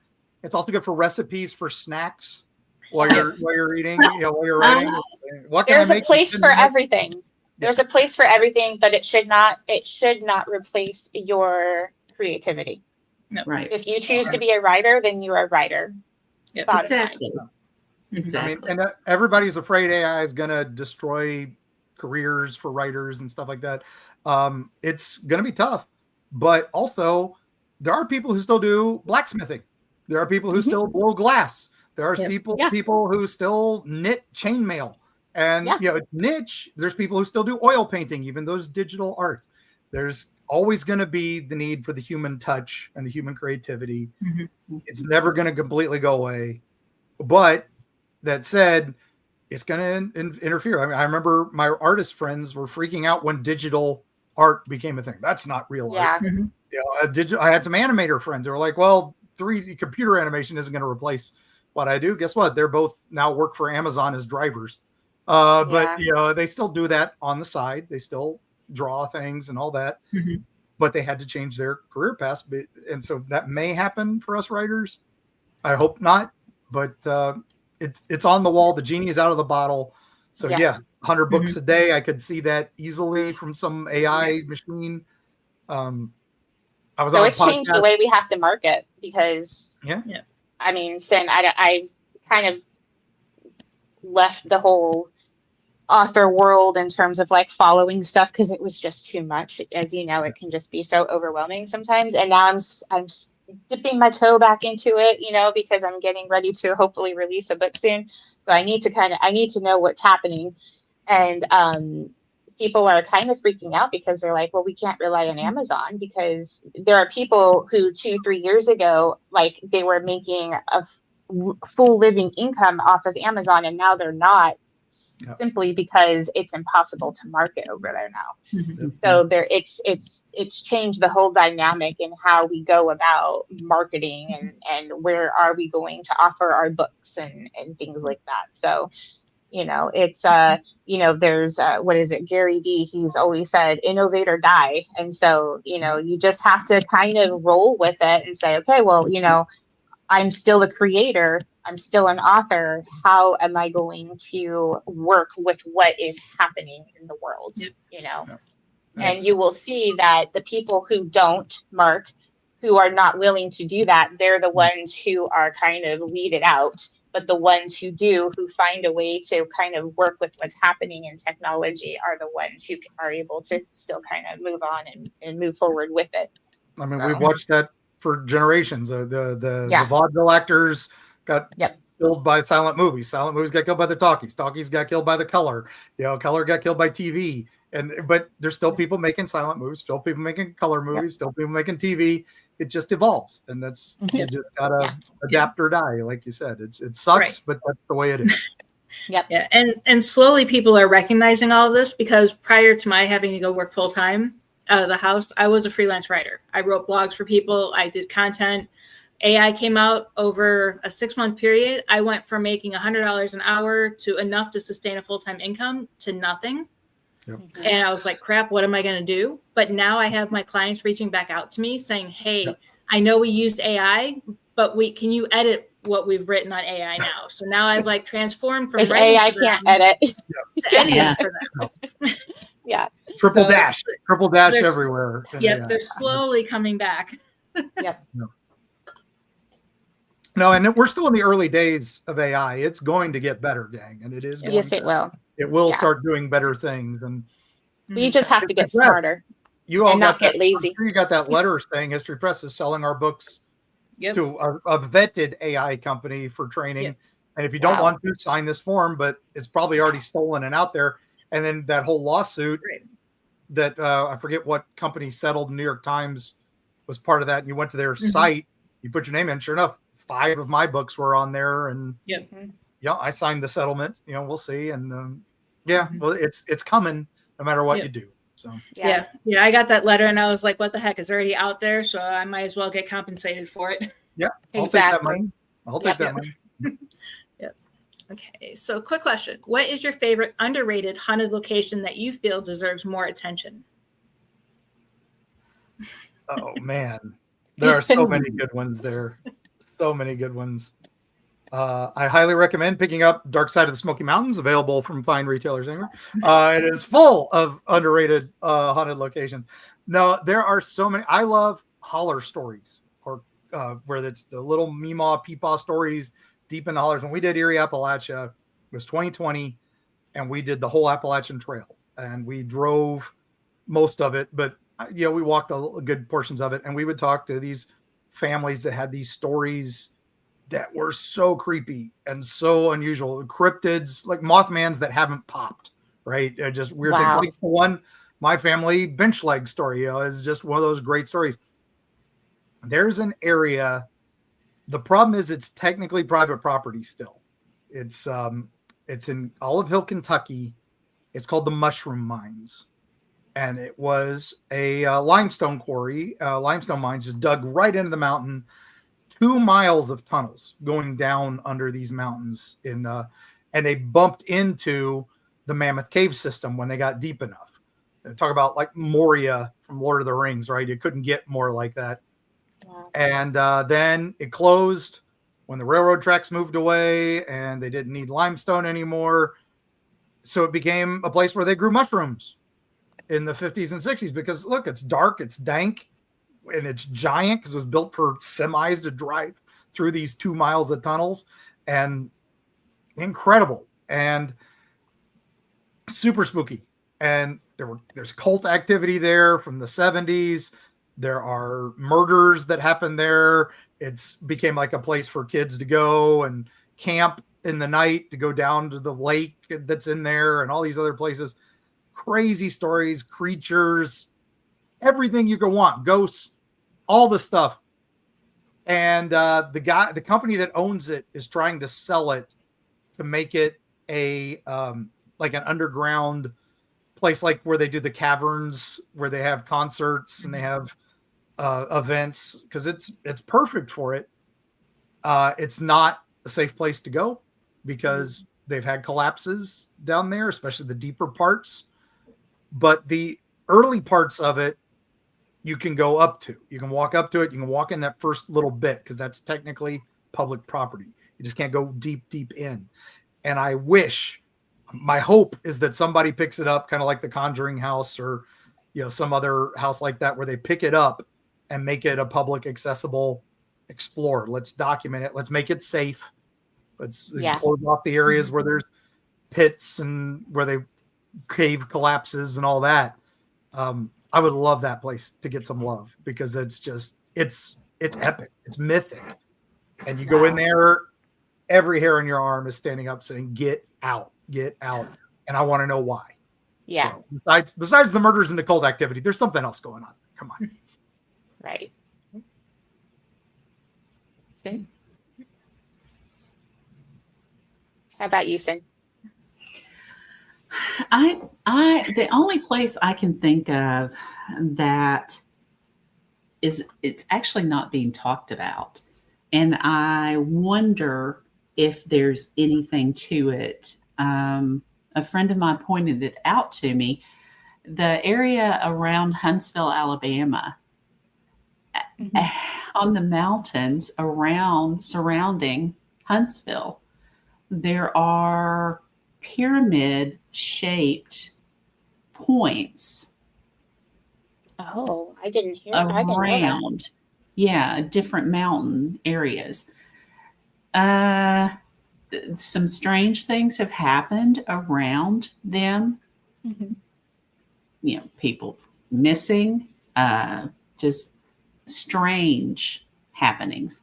So I'm just wondering, I don't know really how to go about finding out, because some of these areas are, of course, in government area and you can't get to them.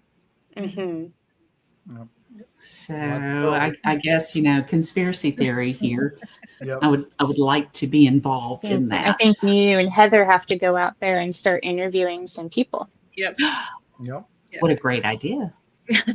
And go visit Hug and Molly out there. Hug and Molly's not too far from Huntsville, and she's one of my favorite legends. Giant ghost spirit that hugs you. Come on. Oh, wow. I love her. Terrified of her. Yeah. I love her. Yeah, everybody's terrified of just one town. I think they have I think it's Abbeville, but they have she's home of Hug and Molly, and got this crazy lady chasing kids on the front of it. Looks like the Ring, and that's their city sign. I love it. Wow. Alabama's got some great stories. So yeah. Oh yeah. Yeah. No, I'm not far from Alabama. Just saying. We had one location. We had one location in Southern Nevada. Unfortunately, they never wanted to be known as haunted, but we used it as a training ground. Our team out there would go and we would train every month. We'd have our team meetings there, but they give tours to children. So of course they didn't want parents and families to know that they were haunted, but we had everything from apparitions of Mormon settlers to a dark shadow figure that was 6-7 feet tall, time slips.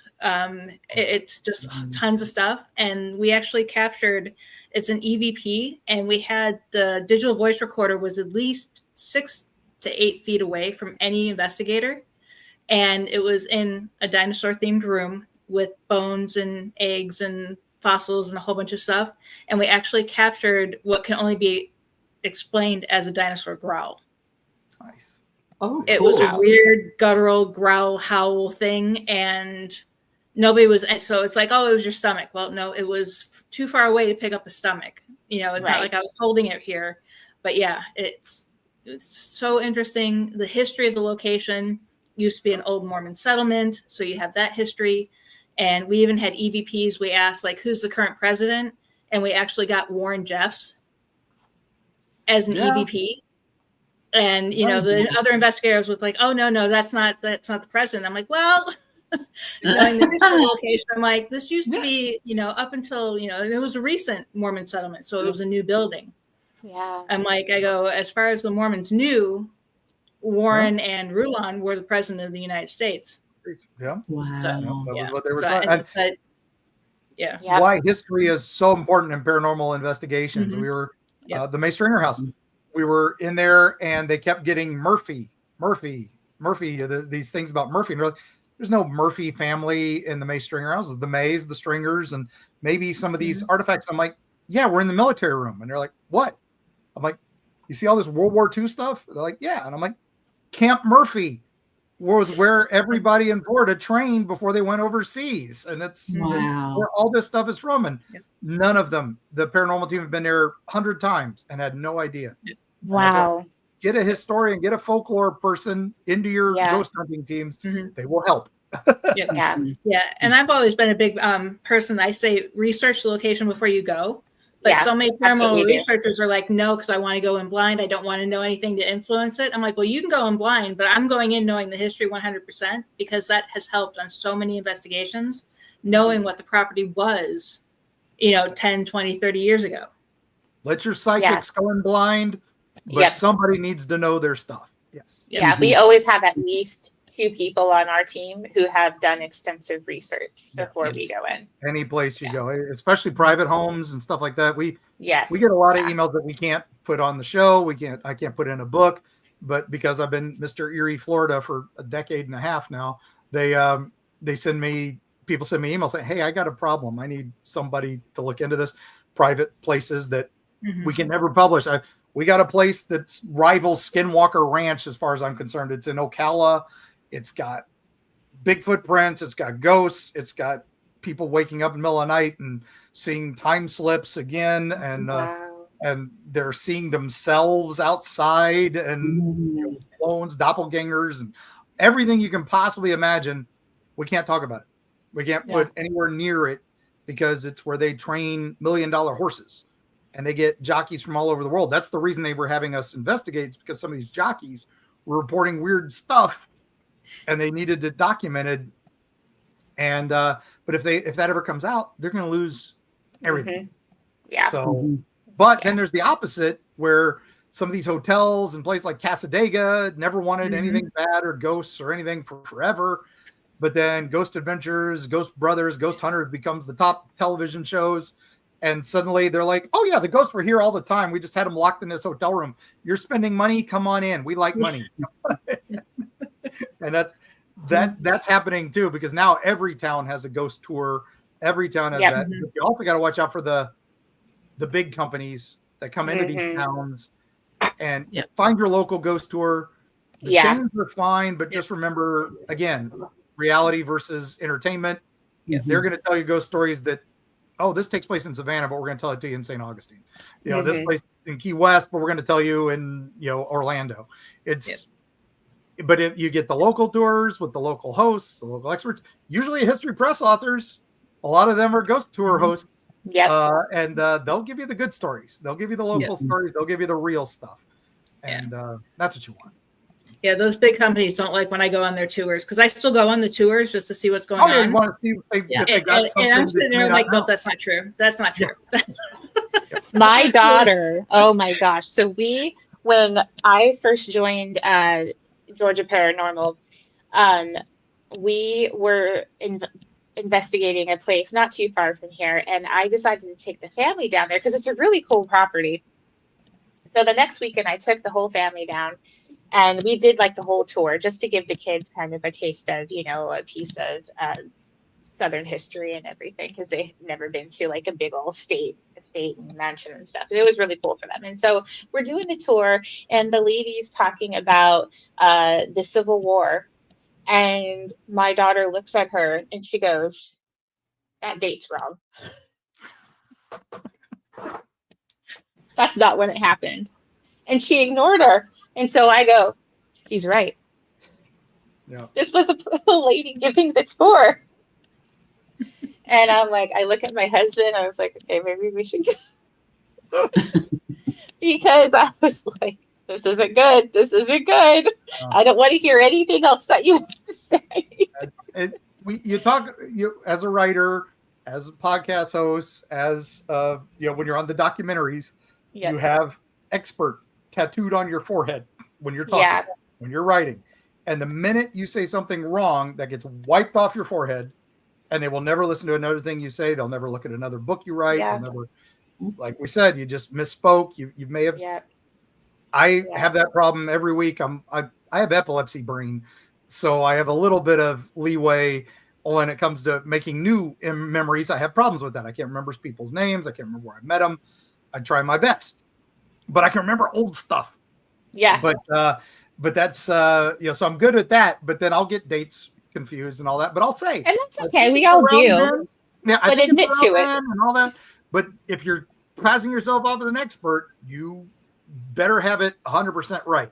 That's all you can And say. if you make a mistake, stop and say, "Oh yeah, I was mistaken," and make the correction. Don't keep going because you think she's a kid and she's not going to catch on. Yeah. I was talking I was on a YouTube video with some vloggers. Never underestimate the power of vloggers to sell books and do all that.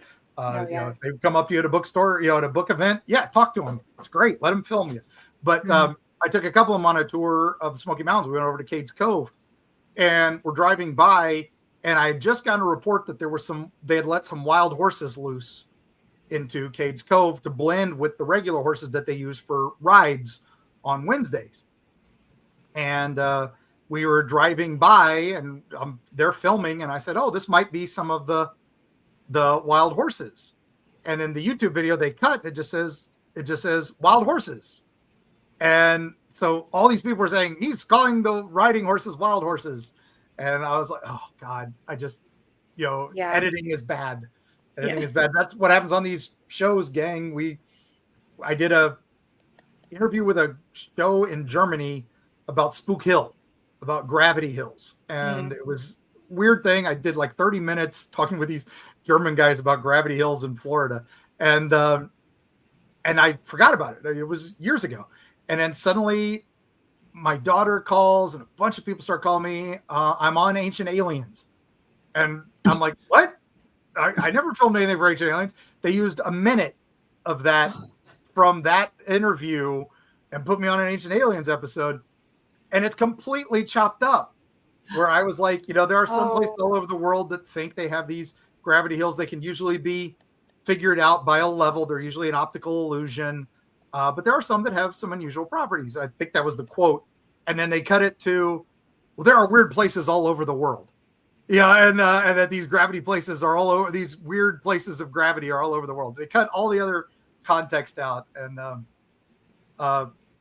Jeff Wamsley, who runs the Mothman Museum up in Point Pleasant, he had one where he was doing an interview with them, and he was talking about, now some people say Mothman is evil, but some people say he's just an omen of bad things.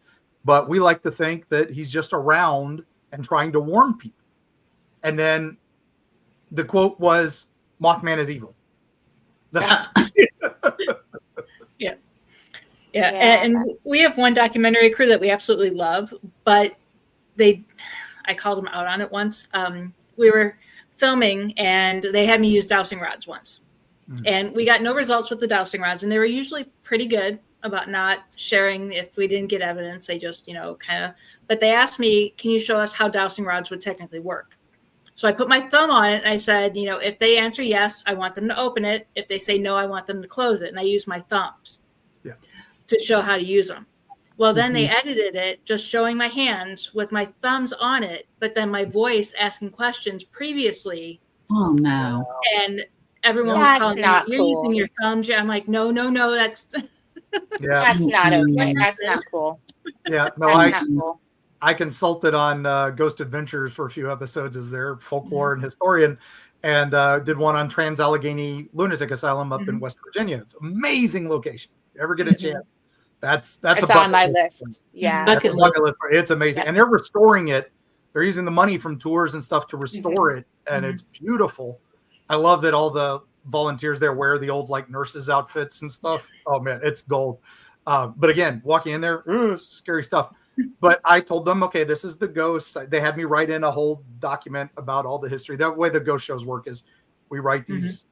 They have a local of expert write in, and I'm not an expert by any stretch of anything. I'm an enthusiast, but I wrote this stuff in, and they ignored it completely. There is nothing in that episode that uses anything. And what's great is you go there now for a tour, and the nurses, the tour guides will tell you, okay, this is the room where the Ghost Adventures found their ghost, and this is where they found the thing. But our ghost is over here. At least they acknowledge. So it's just, again, reality versus entertainment. Yeah. Mm.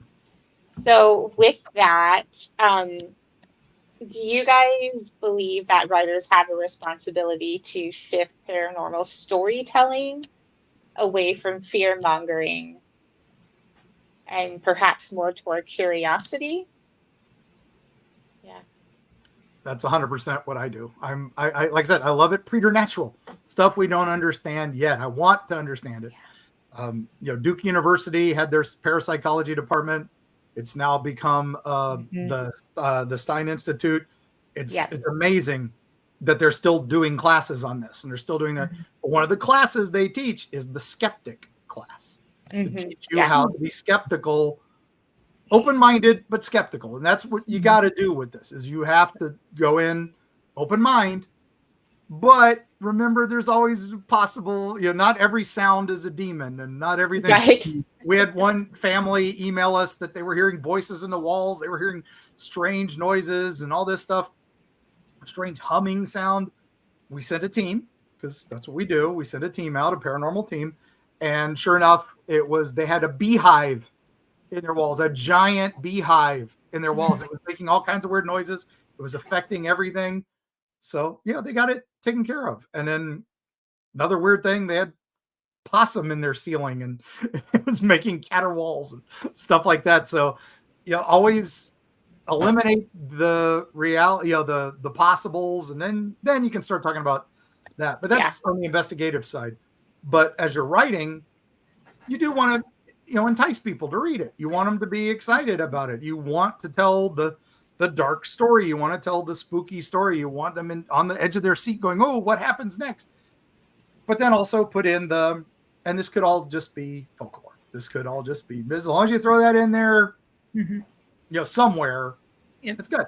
Especially if it's not 100% documented, and all that. That's why I love writing fiction. Yeah, then whatever. Yeah. I know I commonly use according to local legend. Yes. Yeah. Always good. Yeah. So, from what that's people perfect. say. Right. How about you, Sin?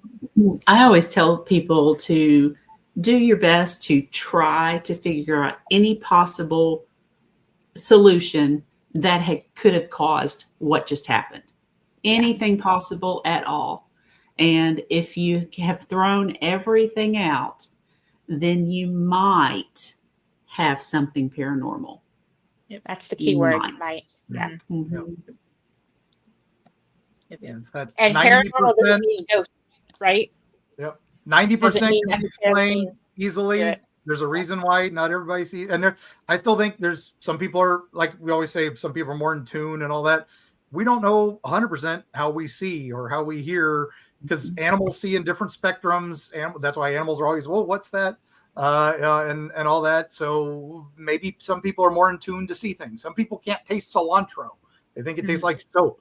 There's that one pitch that we grow out of. We can hear till we're like 17, and then it just goes away. That's part of this, is we're hearing things or seeing things that we can't, and we grow out of them. Some people don't. And that's why some people see it. Like I said, the four of us saw the thing at the bellhop in the hallway. One person didn't. We're all right there. Why were they on a different wavelength? So that's exactly, we don't understand this stuff. We hope we do someday. We don't right now. We'd love it to be studied more, but there's no money in it right now. Yeah. So that's why they don't throw money into it. And holistic medicine is just now starting to come back a little bit. And that was all shut down by Kellogg and the Vanderbilts because they didn't want competition. They were like, oh no. And, Duke University's parapsychology lab, the only reason it lasted and the other ones didn't, because it was the only one that was independently funded, because the Vanderbilts funded everything else and they cut down anything that was spooky and all that because they didn't want it. And that's why they funded Harvard and Yale, and everybody just cascaded from that. So it's, again, history, you find out, okay, everybody shut this down. Why? Yeah. Who knows? Yep. Okay. So one quick question I do have before we start wrapping things up here soon is, if you could interview any historical figure about their ghost story, about their paranormal experiences, to include in one of your books, who would it be? Oh, I got to go with Teddy Roosevelt, who supposedly had a story about a Bigfoot in one of his journals. He didn't personally encounter it, but he talked to somebody who did, and so he chronicled it. And I would love to be the fly on the wall when that conversation happened, and I would love to talk to him about that. That would be my bucket list. awesome. I think mine would have to be Sarah Winchester. Mm-hmm. What, lady, tell me, what did you do in your seances? What were the questions you asked? I want to hear all of it. I want to hear about everything you dreamed, all of the above. Have you been to the Winchester House in? Yes, yes. And I want to Isn't go it back. amazing? So amazing. Yes. That the seance room is amazing there. Yeah, that's Yes. Yes. Yeah, that's where we need to host a ghost ed episode. I've never been there. That's like one place I want to get to. fun. I think if I know anybody out there who I can call. Yeah, I know for me it would be Lincoln and Mary Todd. I want to know about their supernatural, their spiritual, when they delved into spiritualism with the Fox sisters, and when that all was all coming about, and especially when they tried to communicate with their dead son. Yeah. I'd love to learn more about that. Yeah.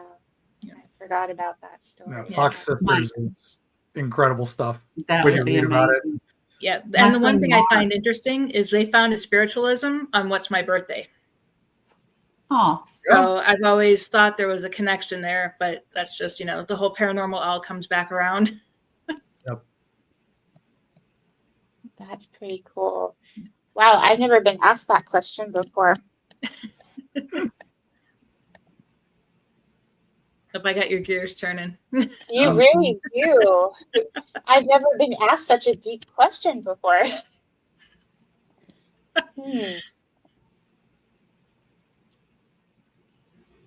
Come on, Tiffany.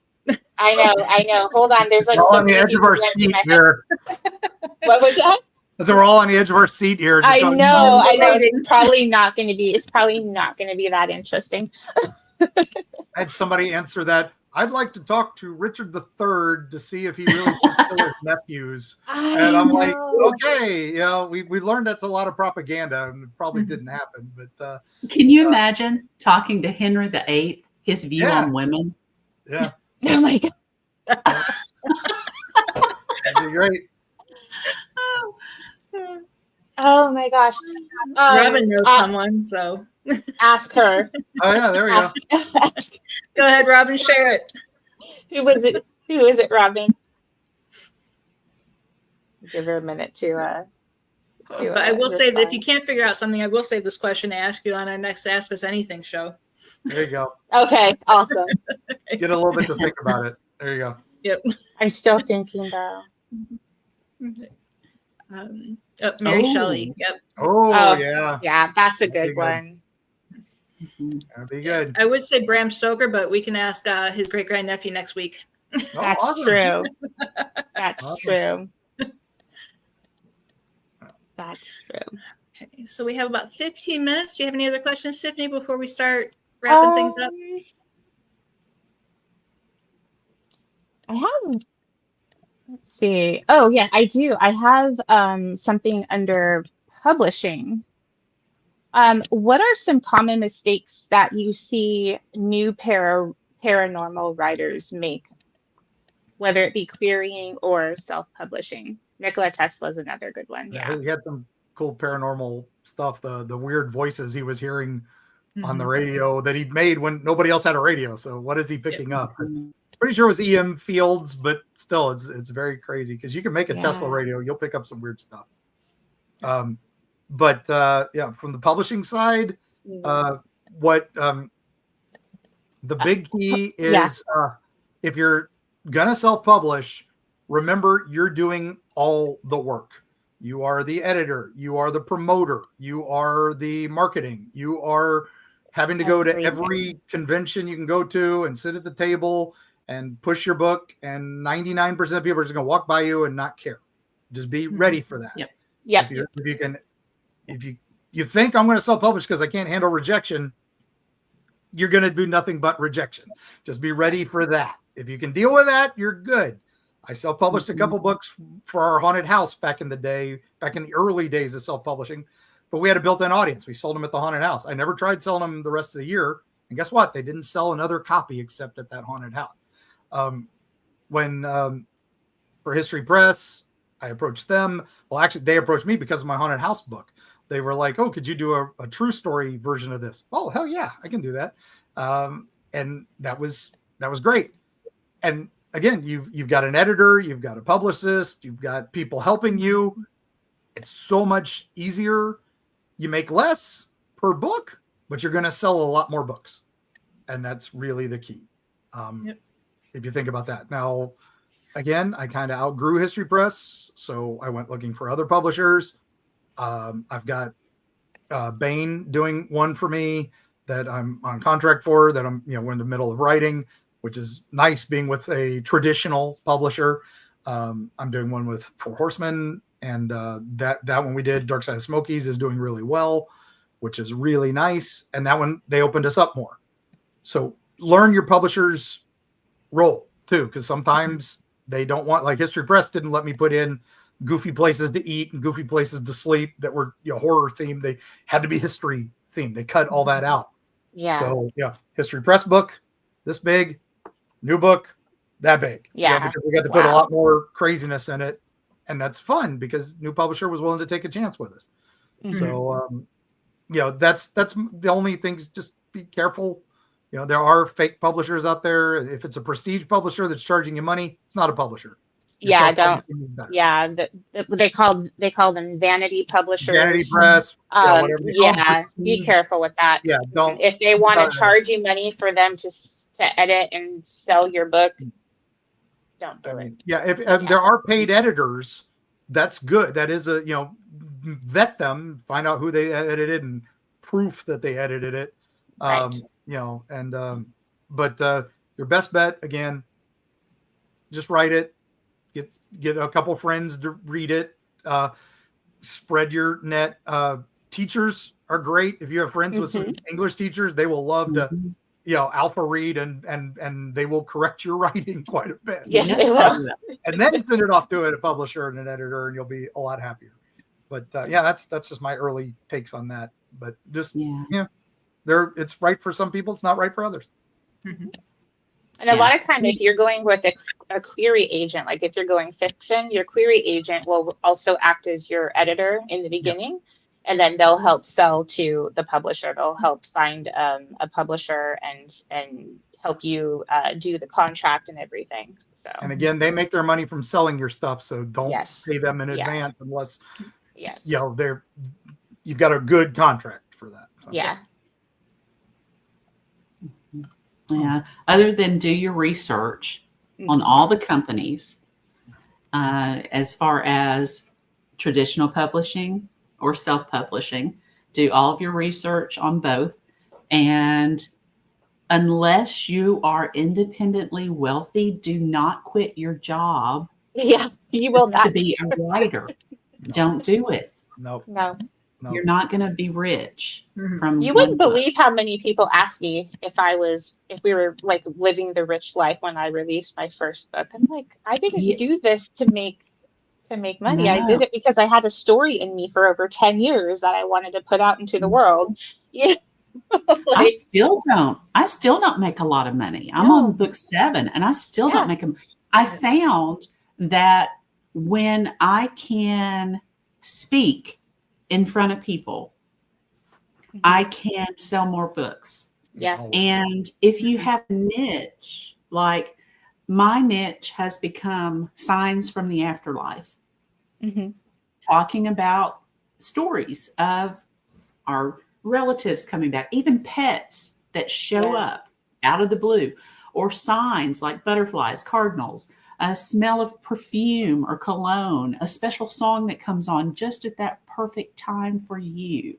All those kind of things. I've just started speaking at all of the different Paracons I'm asked to now. And I am so blessed to be able to stand in front of people and talk. Until I was 30 years old, I could not talk in front of people.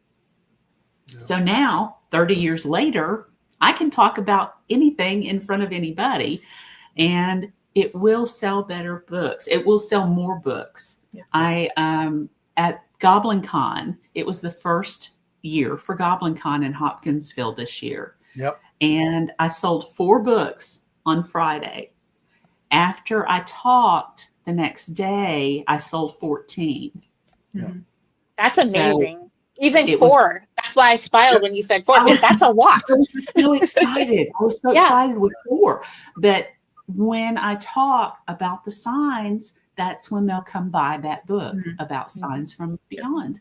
100%. Anywhere you Yep. can talk, Yeah. you got to talk. And if you're not a talker, get somebody who is to promote your Yes. book. You know, Yep. and make them your partner, because Yep.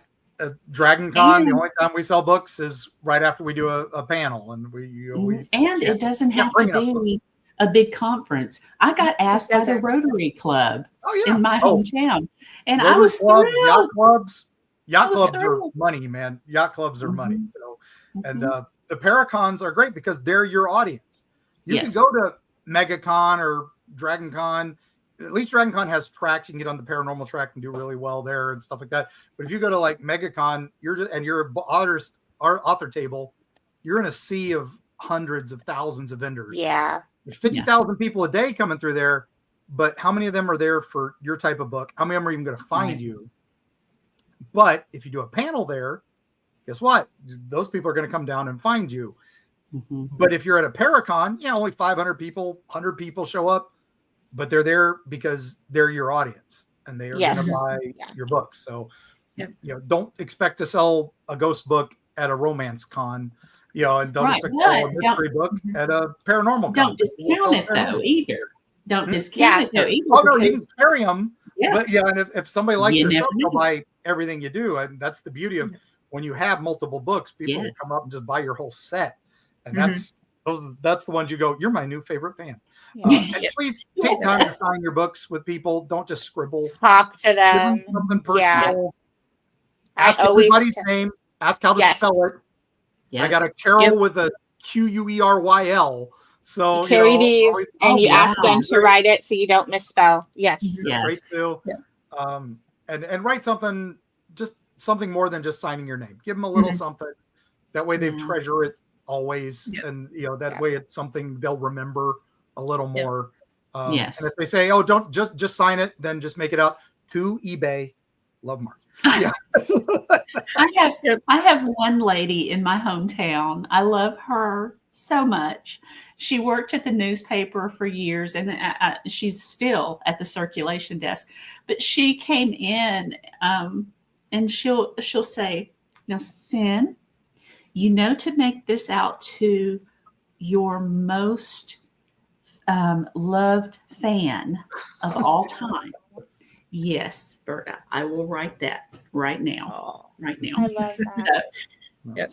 I always tell people, I say, get up, stand up from the table, and talk to every single body that walks by the table that you possibly can.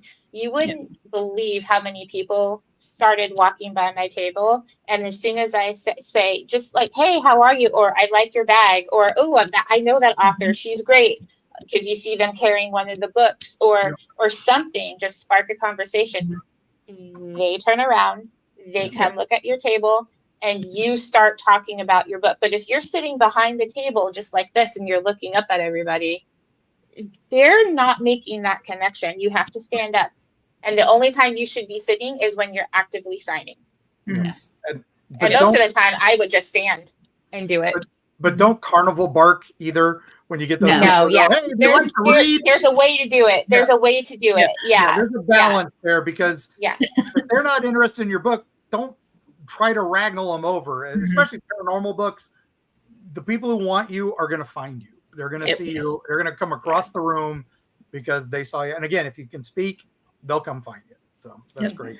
Yeah. And a friend of mine, she started doing this, and I'm actually going to start doing it when I do book signings at events, is she takes whatever book she wants to promote at that event, and she has what she calls a guest copy. So while she's autographing her book for the guests, she has them autograph that one. And then she dates it with the date and the convention she was at with everybody who bought a book from her. That's great. Pretty cool. Autograph. That's nice. And I'm like, I'm going to start doing that whenever I do something. Yeah, That's nice. that's a Yeah. great idea. Mhm. And give them something. I always had, like, I would always have like a bookmark. Just like have a Yeah. bookmark with you. Have stickers. Even Just just give a business give card. them a little something. A pen. Yeah. Pens are really cheap to have. I have to little have, spell jars. mint. Yeah. Spell Just jars. give Yeah, them if you got something. something unique, with- boom. Mhm. Yeah. Yeah. Mhm. Yeah. Okay, well, we have 3 minutes. Wow, time went by fast. So basically, if there are any projects you guys want to share that you're working on and let people know where they can find you and how they can support you, now's the time. Go ahead, Sen. You can find me, Sin Schrader Hill Author, on Facebook and all of the others. My books are on Amazon right now, about to go with Ingram Sparks as well. Just haven't done that yet. Nice. But check out my page. Check also out Elk Valley Paranormal. You can go to the website elkvalleyparanormal.com, look at our evidence, listen to those EVPs I was talking about from the third book. And just, if you've got a story you would love for me to maybe consider putting in another book, send schraderhillauthor@gmail.com. Awesome. Mark? And I'm Erie Travels, erietravels.com. You can link to our podcast. We're on twice a week. We tell ghost stories and interview Bigfoot hunters, ghost hunters, UFO hunters, all the things. Our newest book was Dark Side of the Smoky Mountains, came out last August, available in fine Cracker Barrels all throughout the Smoky Mountains, as well as online, of course, erietravels.com. My older books are History Press, lots of those, Erie, Appalachia, Erie, Florida, Creepy Florida, Freaky Florida. And then I finally got out of the state. And again, you can find those anywhere that books are sold. We love it if you go to your mom and pop bookstore and order a book. They can get it same from us. They get it from Ingram. They get it from all the usual places. So we prefer you get it from a local store. Get it from them. Mhm. Avoid the big A. And that's, and again, tune in. We'd love to hear you, and we will see you on the other side. Definitely. And we will make sure I'm creating an album on our page that has all of our past guests with all of their social media, emails, and websites. So you guys will find those there, hopefully for the end of the year, the way things are going. But anything else that you need to share, Tiffany? Or No, that's it. We have who's up next week? Decker Stoker. Oh, Yes. I wasn't sure. I have him on once a year, and I was I'm like, looking I'm forward pretty to sure this. that's you. Yep, I love him to death. He has He's helped me awesome. with a lot of things and a lot of vampire lore as well for some of the books I've written. So he's amazing. He has lots If of you information. get him and Victoria Price together, Yes. they will you don't have to do anything. Just let them talk and you just step back and they will go off on every freaking bit of lore you can imagine. So Yep. And I want to hear more about his wines. Those. Oh, that's right. You mentioned Yes. that. yeah, Yep, those they're now from. Monsterama in Atlanta last year. Oh my Yep. God, they're amazing. Yep. Awesome. But he's very personable. I love talking to him. He's very easy to talk to. He's a great guy. But other than that, make sure you guys tune in next week. And don't forget, you could always catch us on Facebook at Ghost Education 101. We have a lot of different fun things that we post there. And our social media activity is actually ramping up now that we are actually working on different things besides just going live once a week. Don't forget our YouTube channel. You can catch the live shows every week, or you can also catch the replays as well. And I know I mention this every week, but we do have our website that's still just kind of hanging there with a Next month we'll get it up. We'll get it up. It's a landing page, but we're still working on it. But make sure you save that website because we are going to have some fun things there starting next year.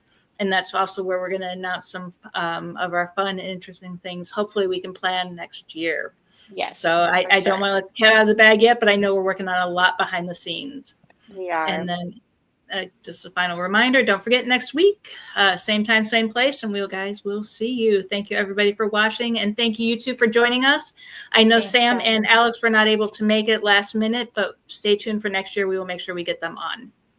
So you guys all have a great night. Night, guys. Thanks.